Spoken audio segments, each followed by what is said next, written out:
Welcome to Fantasy Baseball Picks and Bets, presented by Prize Picks. You're watching the Mayo Media Network. Please subscribe to the channel, like the video, find some other videos you like them too. We're going to be liking a lot of videos here on the Mayo Media Network. My name's David Jones. I'm with the FTN Network. You might remember me from the NFL Showdown shows.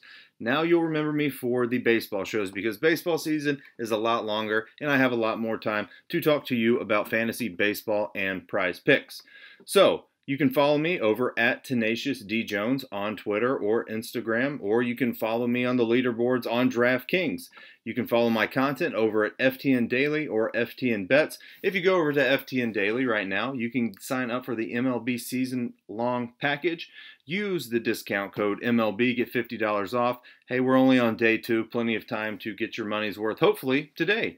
Let's talk about Prize Picks. If you haven't checked out prizepicks.com, go over, check out Prize Picks. You get to choose or you get to bet on player props. It's not exactly fantasy. It's a little bit different, and there's an edge there as well. I'm going to give you a couple picks that I like over on prizepicks.com. First off is going to be Mr. Fernando Tatis Jr., the MLB poster boy. Had a big breakout season. He's got a prop up right now of fantasy points over 10.5. You can go over 10.5 Fernando Tatis Jr. fantasy points. Going up against Merrill Kelly, I think he gets there. That's also probably the highest prop on the site. But the reason I like Tatis Jr. is not because of the name, not because of the power, not because I'm just picking overs to pick overs. I like him because he's been successful against Merrill Kelly in the past. In 11 at-bats, he has homered off him 3 times. You do not find that a lot. Absolute breakout season from Tatis Jr. I know he didn't clear the bases yesterday when he had the opportunity to go back to Slam Diego. I've got the t-shirt, but hopefully we get it tomorrow. Or today, whatever day you're watching this. Fernando Tatis Jr. over 10.5 fantasy points on Prize Picks. I like it. I like it a lot. Next one is going to be Mr. Tim Anderson. This one might be kind of a sleeper. Tim Anderson of the Chicago White Sox. He's going to be batting lead, and he mashes lefties. If you don't know, or if you do know anything about Tim Anderson, you know that he hits lefties well. His fantasy point over-under is 7.5. I think he gets there. I think he gets there relatively easy. He had 6 home runs against lefties last year, hitting 530 ISO, 630 WOBA. He hits lefties. He hits them good. Batting lead. I think the White Sox probably win, but I like his fantasy points over-under at Prize Picks. So be sure to go over to Prize Picks, sign up for Prize Picks, and take those Prize Picks. Okay. Let's talk about DraftKings. I'm a DFS guy. That's how I kind of made my name in here. If you've seen me at all on DraftKings, you see the name Tenacious D Jones. You follow the content at FTN Daily, or hopefully you do. That's what I do. I do fantasy stuff for the most part, and then I do some bets.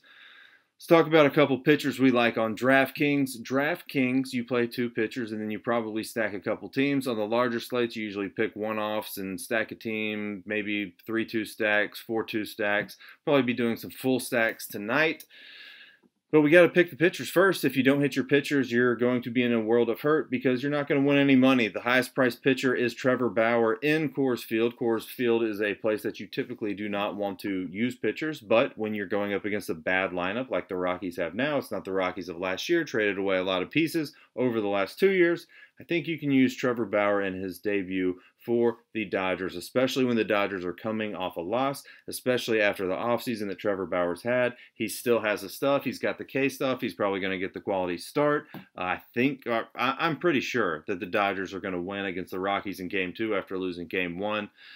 Typically, I don't like to pay up that much, but we have some salary saver bats that we can plug in to get up to Trevor Bauer. I think it feels pretty safe. I know he got lit up in one of the innings, allowing 3 earned runs, I believe it was, during the spring, but that's not typical Trevor Bauer stuff.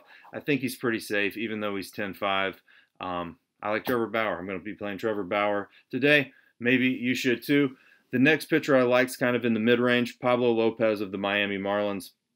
He's pitched well against the Tampa Bay Rays in his career. Out of all the 9 guys that are starting for the Tampa Bay Rays and all the times that they've seen him, only one of them has gone deep on Pablo Lopez in his career, which is pretty good. Can't say that about a lot of the other pitchers on the slate. He looked good in spring. He's only 7K. Low-scoring game yesterday. Hopefully it's a low-scoring game today. I like Pablo Lopez, and I don't think he's going to be too highly owned. He had a 3.61 ERA last season with 59 strikeouts. Pablo Lopez, I like 7K. If you want to try and bargain hunt, you could go with Kikuchi or maybe Ryan Yarbrough as another pitcher. But Trevor Bauer, Pablo Lopez are going to be my favorite guys to build around for today's slate. Smaller slate than yesterday. I kind of like it. Recapping kind of what happened yesterday, I skipped over it, but it was a weird day in baseball. I mentioned it that baseball is a high variance sport. It's a weird DFS sport. You want to stack two teams typically. The Yankees lost to the Blue Jays yesterday. Indians lost to the Tigers. Dodgers lost to the Rockies.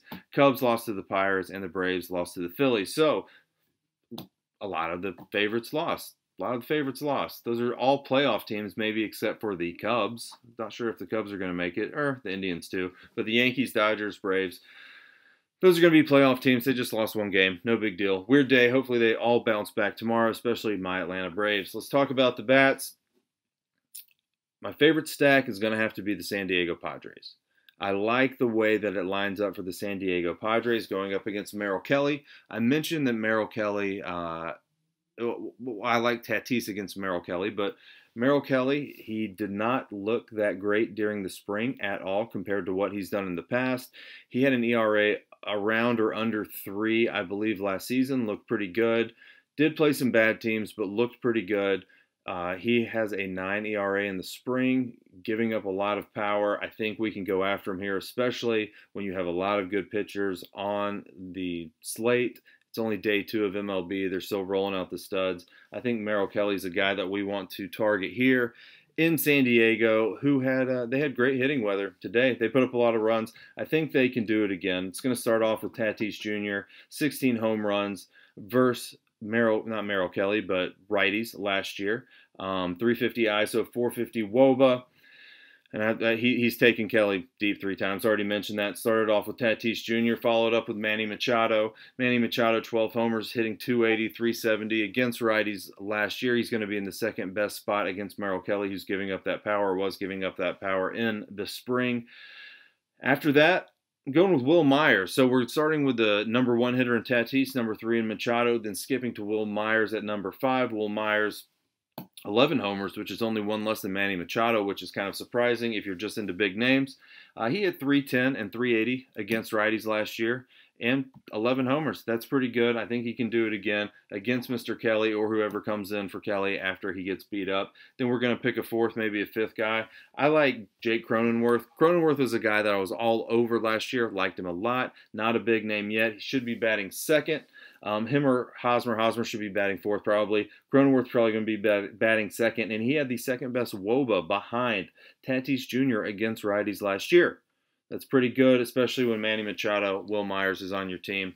I think you can fill it in with Cronenworth. Even if he doesn't get a homer, he should get on base. He should get around the bases. Hopefully he gets an RBI with Tatis. Hopefully someone knocks him in. Hopefully he gets some fantasy points. I think they do. It's my favorite stack of the day. San Diego Padres. Thought about going with the Chicago White Sox. I like a couple pieces there, namely Tim Anderson, but they're a little beat up. And I'd maybe play some one-offs against Heaney with the Chicago White Sox. If I'm just picking one-off guys that I like, I already mentioned Tim Anderson. I guess it's the Tim Anderson show. I like his prize picks. I like him as a one-off off the Chicago White Sox. Put him with the Padres. Sounds good. I also like Kyle Tucker, batting 4th in Oakland. He tied Jose Altuve with homers against lefties last year. I think you can go to Kyle Tucker here. Low-owned play. Fair price on Kyle Tucker. Evan White batting 4th against Cueto of the San Francisco Giants. I think you can get him at a sneaky price.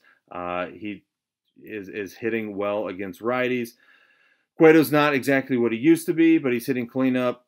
I think he can get there. I think he's cheap enough. A guy I really, really like, I should have led with this guy, is Wilmer Flores versus Kikuchi of the Seattle Mariners. Wilmer Flores, notorious lefty hitter. Him and Tim Anderson, I love it. 6 homers against lefty last year. 7 homers against lefties last year, hitting 390 ISO with a 390 WOBA. So 390 guy, Wilmer Flores. He is cheap. He's my favorite cheap guy on the slate that you can pay for, probably. I'm going to have a ton of them, especially if I just need to wiggle one little cheap guy in there so I can fit Trevor Bauer. So, those are my DFS plays. It was pretty quick.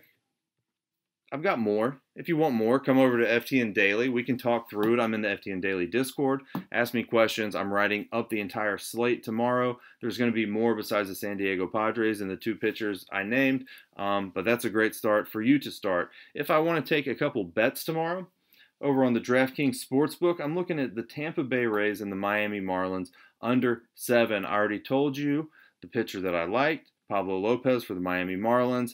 Low-scoring game yesterday. I think it can be a low-scoring game today. Like Lopez, not really high on Tampa Bay, not really high on the Marlins bats. Under 7 sounds like a good bet to me. And then also, I've got the Padres. I've been hyping them up all show. Minus 1.5. Typically, I do not like to do baseball spreads, but I'm going to be doing one today. 1.5 Padres. They should win. I think they win pretty easy, especially with their new pitcher Snell on the bump.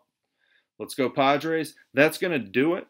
Thanks for tuning into the Fantasy Baseball Picks and Bet Show presented by Prize Picks on the Mayo Media Network. Again, like and subscribe to the video and the channel, please. And follow me over on Twitter and FTN Daily and Bets at Tenacious D Jones. Peace. Good luck.